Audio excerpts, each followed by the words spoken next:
y con dos volaban. El uno decía, el uno al otro daba voces diciendo, Santo, santo, santo Jehová de los ejércitos. Toda la tierra está llena de tu gloria. Y los quiciales de las puertas se estremecieron con la voz del que clamaba, y la casa se llenó de humo. Entonces dije, mucho cuidado lo que dice, ay de mí que soy muerto, porque siendo hombre inmundo de labios y habitando en medio de un pueblo que tiene labios inmundos, han visto mis ojos a Jehová de los ejércitos. Algo pudieron captar ustedes de este texto. Esta es una visión figurativa. Recordemos que la realidad de Dios no es la realidad de nosotros. Isaías está haciendo un esfuerzo grande para ponerle nombre a las cosas que vio, para definir lo que vio. O sea que esta es una visión figurativa.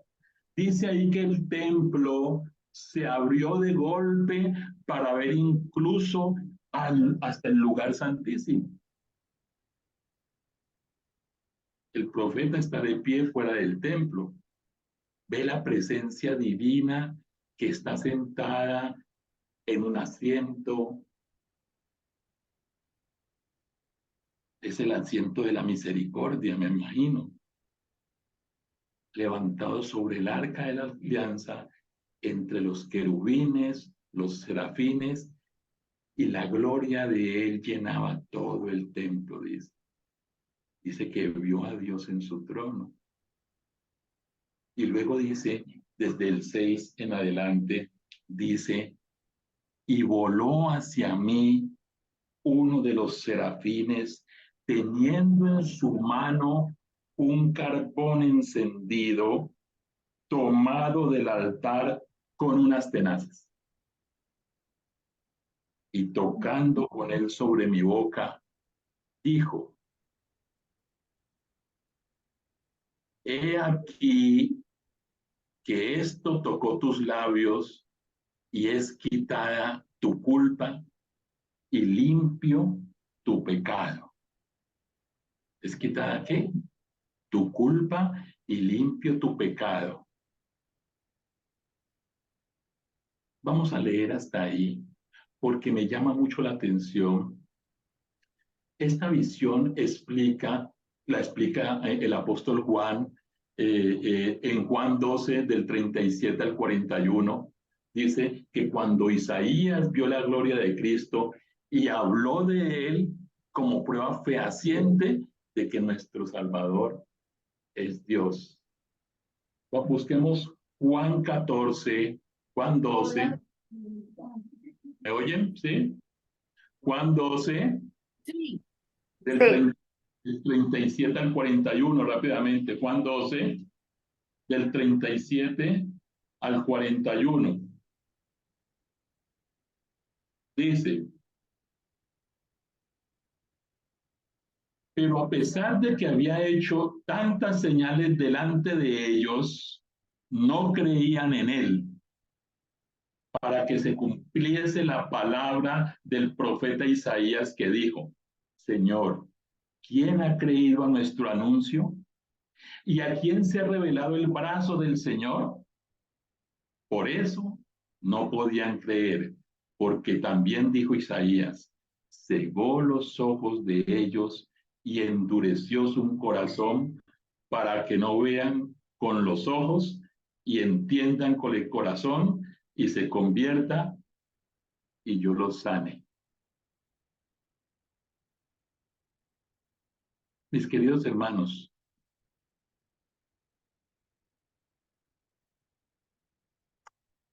un rayo de gloria de Dios, la vislumbre mínima de la pureza de Cristo que penetre en nuestra alma, hace dolorosamente visible toda mancha de pecado. No lo podemos soportar. Descubre también la deformidad y los defectos de nuestro carácter humano y hace patente nuestros deseos profanos. Isaías, que era ante los ojos de Dios un hombre justo, al ver la alabanza de estos serafines, al ver la magnitud de estos ángeles, al ver lo que él dice que es el trono de Dios, no pudo más que sentirse pequeñito. Sintió que sus labios eran puros, sintió que los labios de su pueblo eran puros, sintió deslealtad y se sintió nulo porque su pecado quedó expuesto a su vista. Pero lo que llama la atención aquí es que su espíritu se aflige bajo la influencia escrutadora, diría yo, del Espíritu de Dios. Hermanos, ante la presencia del carácter puro y sin mancha de Cristo Jesús, el transgresor, yo, usted, nos aborrecemos a nosotros mismos. Toda nuestra vanagloria, toda nuestra ambición, toda nuestra ignorancia, todo nuestro orgullo serían abolidas por una visión de Cristo en su gloria. Esta es una terrible visión divina de la majestad abrumadora, con un sentido de, se sintió con una vileza indescriptible. La conclusión de este texto, hermanos, es que estamos perdidos si no hay un mediador entre nosotros y el Dios Santo. Una mínima expresión de la gloria celestial, mis hermanos, es suficiente para convencernos de que todas nuestras justicias son como trapos de inmundicia. Tampoco hay un hombre que se atreva en esos momentos a hablar a mi Señor, mi Dios. Nada es de gran alcance para limpiar y consolar un alma, sino lo que se ha tomado, la aprobación de la intercesión de Cristo Jesús. Hago una pregunta, mis queridos hermanos y amigos. ¿Cómo se sentirían ustedes al presentarse delante de esta magna experiencia del profeta? Poder ver la majestad de Dios, poder ver su coro celestial y participar incluso del concilio celestial, como se ve en el versículo 8. ¿Cómo se sintió Isaías, que era un hombre justo ante los ojos de Dios, a quien le dolía el pecado en que estaba sumergido su pueblo? Déjeme decirle, mis queridos hermanos y amigos, que Isaías se sintió inmerecedor de semejante privilegio, se sintió sucio al contemplar al Señor en toda su belleza, en toda su santidad. Él reconoce su estado de perdición y acepta su responsabilidad personal delante del pecado. Y aún así, Dios lo escogió para que fuera partícipe de su concilio celestial. Obviamente no sin antes limpiar su pecado con un carbón encendido que fue aplicado en sus labios pues por un serafín. El tema que vamos a tocar en el día de hoy, mis hermanos, es el arrepentimiento. Vamos a leer Lucas 24 del 44 del 44 al 49. Lucas 24, del 44 al 49.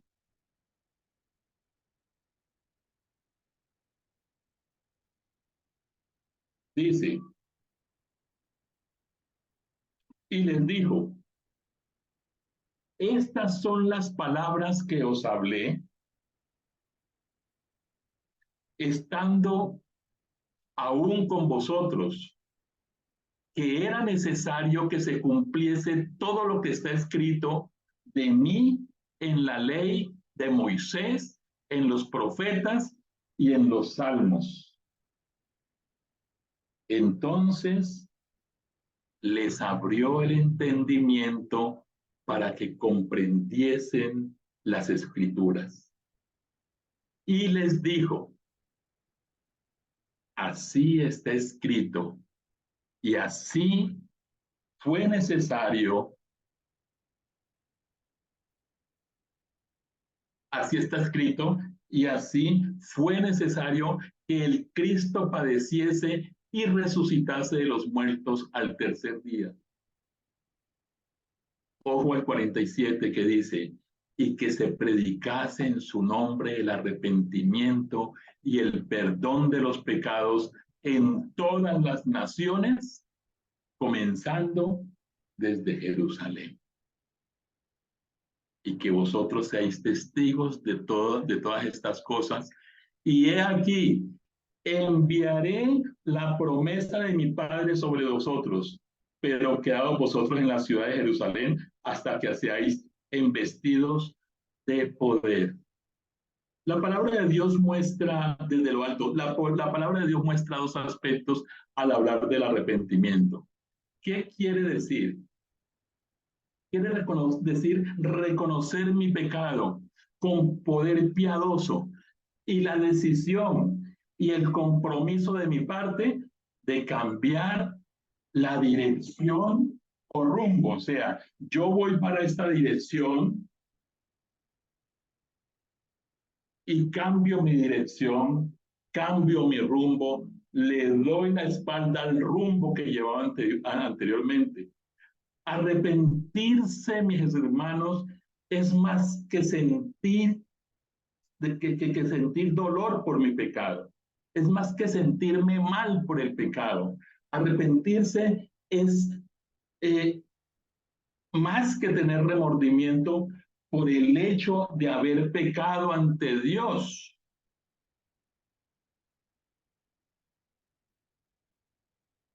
Dice el 8, el versículo, porque aunque os contristé con la carta, eso está en Juan 8, dice también, dice la palabra de Dios que el arrepentimiento va más allá de mis sentimientos. ¿Va más allá de qué? De mis sentimientos. Ejemplo, alguien puede sentirse muy mal por su pecado, por haber descubierto cuáles son las consecuencias del pecado. Puede sentirse muy contrito por su pecado porque alguien más lo descubrió. Puede sentirse muy afligido por su pecado, por egoísmo, por haber hecho sentir mal a otra persona. Pero mis hermanos, arrepentirse es sentir pesar por el pecado. No necesariamente lo es. Arrepentirse es sentir dolor por el pecado. Tampoco necesariamente lo es. Arrepentirse es sentir aflicción por el pecado. De pronto tampoco lo es necesariamente. Todas estas partes que acabo de hablar forman parte del arrepentimiento, pero no es arrepentimiento, mis queridos hermanos.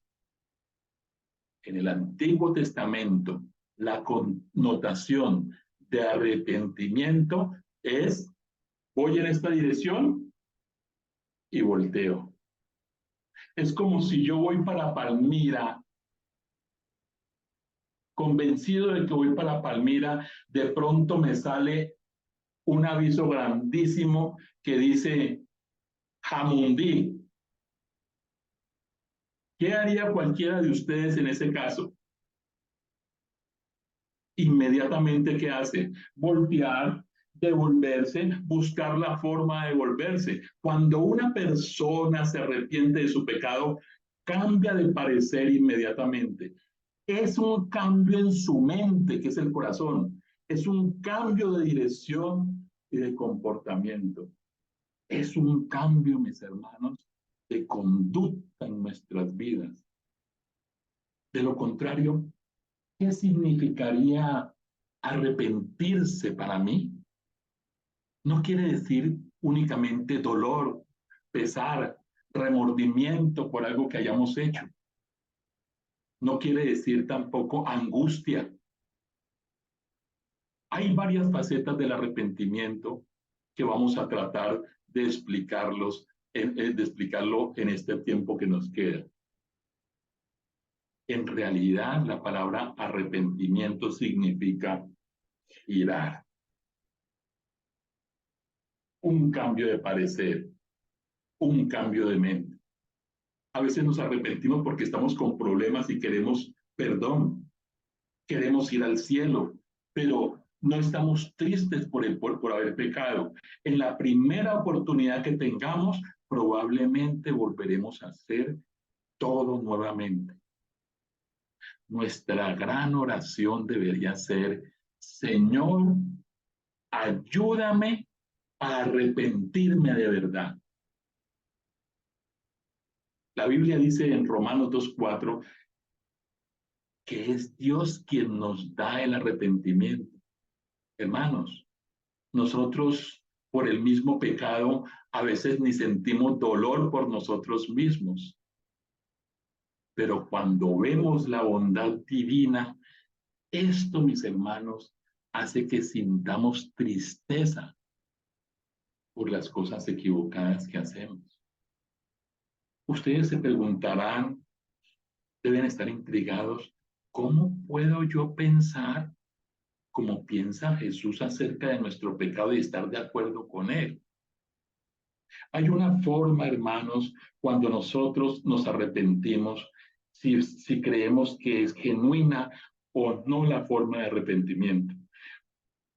Pero si queremos que esta forma de arrepentimiento sea genuina, cerremos los ojos, miremos a Jesús colgado de la cruz. Hermanos, Él no está en cualquier cruz. Él está en mi cruz. Yo soy Barrabás. O sea que esa cruz era para mí. Él no merecía estar en esa cruz. Esos clavos que le pusieron eran para mí. Aquella lanza, aquella corona de espinas que ciñeron sus sienes me pertenecen. Cuando vemos que Él sufrió lo que nosotros merecemos, cuando entendemos lo que fue Él capaz de hacer para liberarnos de la sarna del pecado, mis hermanos, cuando sepamos lo que piensa Jesús de nuestro pecado y estemos de acuerdo con Él, entonces nos sentiremos verdaderamente tristes por haberle causado tanto dolor y nos convenceremos de que el pecado es un asesino, de que el pecado es mortal, de que el pecado es un veneno. Y es allí, mis hermanos, cuando vemos la magnitud de lo que hizo Jesús por nosotros, cuando llegamos a detestar el pecado. Este es el tipo de arrepentimiento que Dios está esperando. Cuando una persona cambia de mentalidad en cuanto a Cristo, acerca de su pecado, reconoce que el pecado es contra Dios, contra nosotros mismos, entonces sucederá algo maravilloso en nuestras vidas. Dios conoce las consecuencias del pecado, todas las consecuencias del pecado. Por eso dice que hay que predicar el arrepentimiento, porque solo Él sabe que si vivimos en pecado, vivimos en desobediencia, vivimos en rebeldía irremediablemente vamos a la perdición eterna. Una de las razones por las cuales no vencemos el pecado y volvemos una y otra vez con el mismo pecado es por la sencilla razón de que nuestro arrepentimiento, mis hermanos, está incompleto. Muchas personas no entienden la naturaleza verdadera del arrepentimiento. Y yo sé que muchas personas también se entristecen por el pecado y aún se reforman exteriormente, porque temen que su mala vida les acarree sufrimiento. Pero esto no es arrepentimiento en un sentido bíblico, porque lamentan más el dolor que el pecado. Así fue el pecado de Esaú. Así fue el pesar que sintió Esaú cuando vio que había perdido su primogenitura para siempre. Balaán, aterrorizado por el ángel que se atravesó en su camino con la espada desenvainada, reconoció su culpa, pero porque temía perder la vida, mas no experimentó un sincero arrepentimiento de pecado. No cambió el propósito de su vida ni aborreció el mal. Judas Iscariote, después de traicionar a su Señor, exclamó: he pecado, he entregado la carne inocente. Esta confesión, hermanos, puede ser engañosa porque fue arrancada de su alma culpable por un sentimiento de condenación y de juicio. Las consecuencias que vio Judas lo llenaban de terror. Pero, hermanos, no experimentó profundo quebrantamiento de corazón ni dolor en su alma. Él sabía que había traicionado al Hijo de Dios, al Hijo inmaculado de Dios, y había negado al Santo de Israel. Cuando el faraón, ustedes recuerdan que sufría bajo los juicios de Dios, reconocía su pecado a fin de escapar al castigo. Pero ustedes recuerdan que volvía a los 2 o 3 días cuando Dios le quitaba las pestes, volvía a desafiar al cielo en el momento en que cesaban las plagas. Todos estos hombres, mis hermanos, lamentaban los resultados del pecado, pero no experimentaban pesar por el pecado mismo. Si en verdad yo pongo mi fe en Jesucristo, lo he aceptado como mi Salvador, he aceptado que Él es el único, que he pecado contra Él y contra mí. Si es una creencia genuina, si esta creencia ha salido de mí de manera genuina, entonces habrá, mis hermanos, también un cambio genuino. La oración de David, después de su caída, ustedes conocen la historia, ilustra también la naturaleza del verdadero dolor por el pecado. Su arrepentimiento fue sincero y profundo. No se preocupó únicamente por atenuar, por decir algo, su culpa. Y su oración no fue inspirada por el deseo de escapar del juicio que le amenazaba. David veía la enormidad de su transgresión y la contaminación de su alma y aborreció el pecado. No solo pidió perdón, sino que también su corazón fue purificado. Pidió que fuese purificado. Y anhelaba el gozo de la santidad. Anhelaba ser restituido a la armonía y comunión con Dios. Este es el lenguaje de su alma. Dice Salmos 51.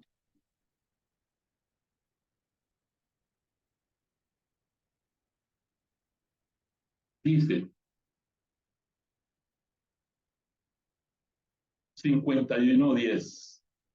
Crea en mí, oh Dios, un corazón limpio y renueva un espíritu recto dentro de mí y no me eches de tu presencia.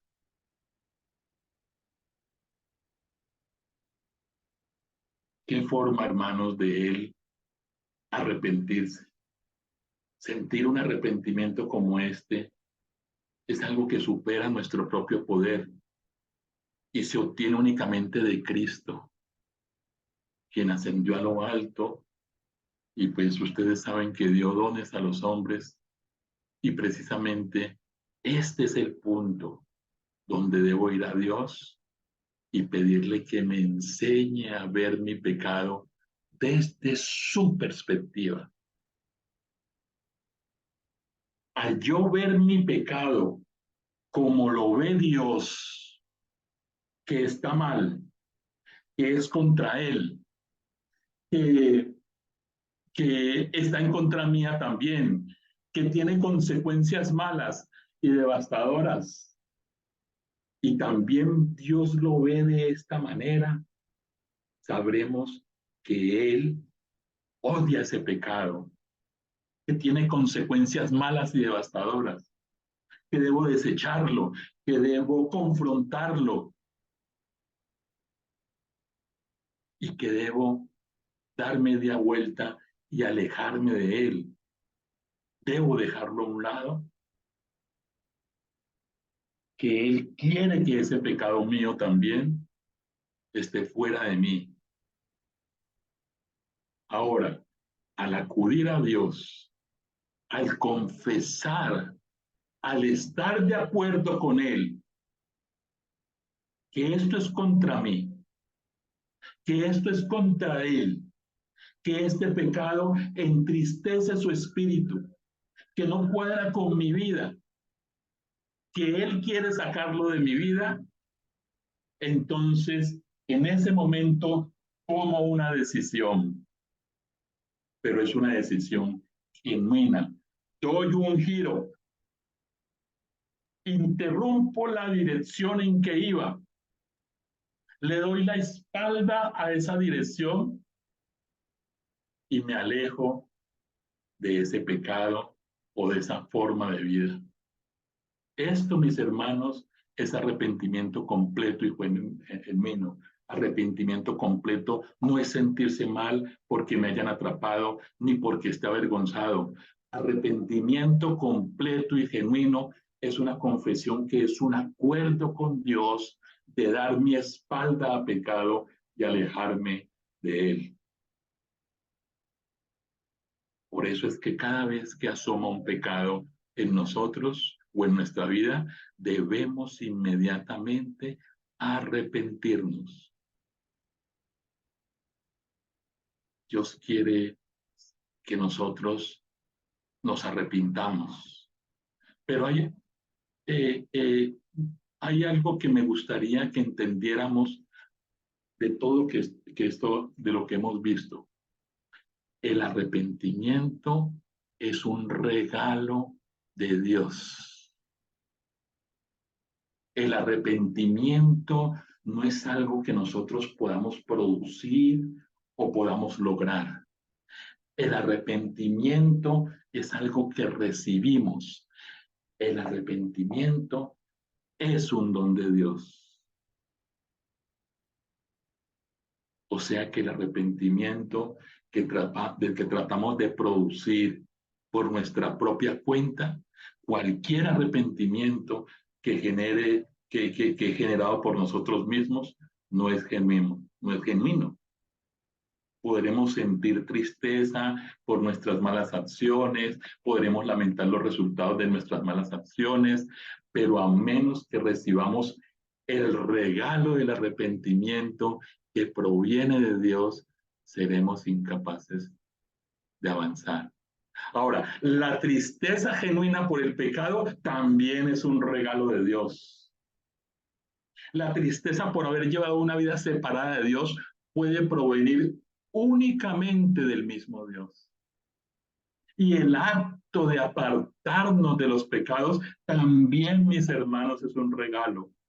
Filipenses 2:13 dice, porque Dios es el que en vosotros produce tanto el querer como el hacer por su buena voluntad, porque es Dios quien está obrando en nosotros, porque es Él quien despierta en nosotros el deseo de hacer lo que a Él le agrada y nos da el poder de hacerlo, más allá de nuestra buena disposición.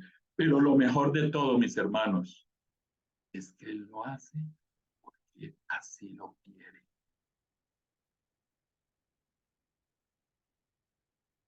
Reconocemos más la iniquidad del pecado cuando llegamos a comprender mejor el amor de Jesús.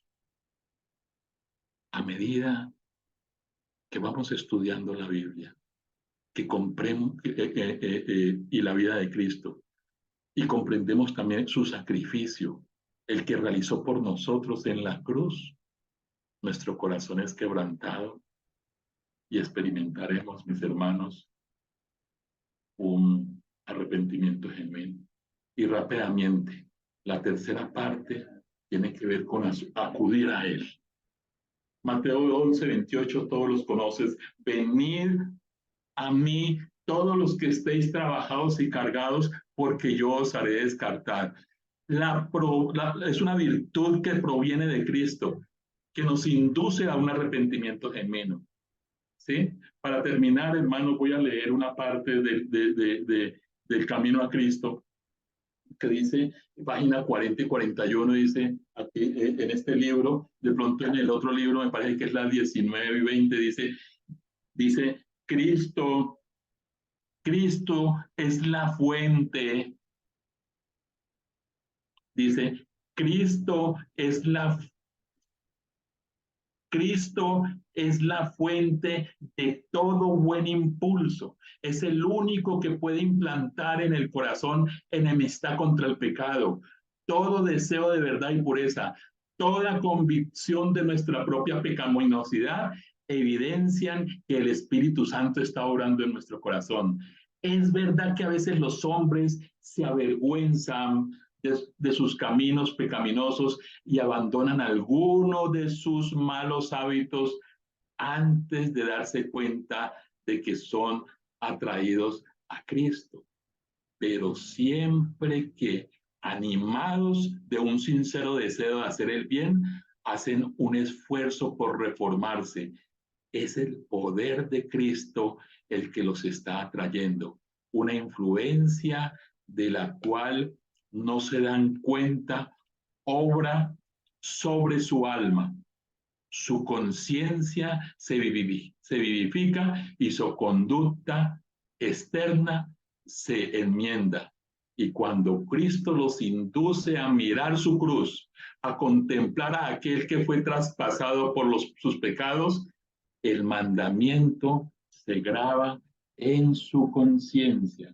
Les es revelada la maldad de su vida, el pecado profundamente arraigado en su alma y comienzan a entender para que haya exigido tal sacrificio y comienzan a entender algo de la obra, algo de la justicia de Cristo y exclaman, ¿qué es el pecado para que haya exigido tal sacrificio por la redención de su víctima? Fueron necesarios todo ese amor, todo ese sufrimiento, toda esa humillación para que no pereciéramos, sino que tuviésemos vida eterna. Mis queridos hermanos, cuando vamos a Cristo Jesús, Él nos limpia. Cuando pretendemos ver la magnitud de su gloria, Él está ahí, porque la bondad de Dios nos conduce al arrepentimiento. Si de pronto estoy hablando con alguna persona que tiene ese deseo en su corazón incontrolable de buscar a Cristo Jesús por primera vez o nuevamente, el Señor conoce sus motivos, sus designios, y Él los va a aceptar. Él conoce su corazón. Cristo está listo, hermano, para libertarlo del pecado, pero no por la fuerza de su voluntad, sino porque Él lo quiere así. Que el Señor los bendiga, mis hermanos. Que el Señor ponga en nuestro corazón esos últimos momentos de Cristo Jesús en la cruz, esos motivos que le impulsaron a morir por nosotros, para darnos esa oportunidad de que pudiéramos ser salvos. Bendiciones, mis hermanos. Que pasen feliz noche. Amén. Amén. Bueno, ¿cuántos extendiendo su manito? Amén. Damos amén y da gracias al Señor, al hermano Freddy Micolta. Quiero invitarlo, mi hermano, para que usted cierre ese tema maravilloso acerca del arrepentimiento con una oración para finalizar. No sin antes decirle, invitarlos a todos a que veamos ese maravilloso Salmo 51:10 que nos lleva a reflexionar acerca del verdadero arrepentimiento. Mi hermano, muchísimas gracias por el tema y quiero invitarlo para que usted cierre esta noche orando. Antes de que Freddy termine con la oración, queremos invitarlos muy cordialmente para el día de mañana. Realmente estamos gozosos, alcanzamos a tener algo más de 50 conexiones. Sabemos que hay 2 personas, a veces 3 personas en una misma casa, pueden haber muchos más, pero es un gusto, es una alegría tener la oportunidad de compartir y de abrazarnos como hermanos, como amigos, en búsqueda de esa claridad que Dios nos da, sobre todo hoy en el tema tan hermoso y bien tratado que nos tuvo el hermano Freddy del arrepentimiento. Mañana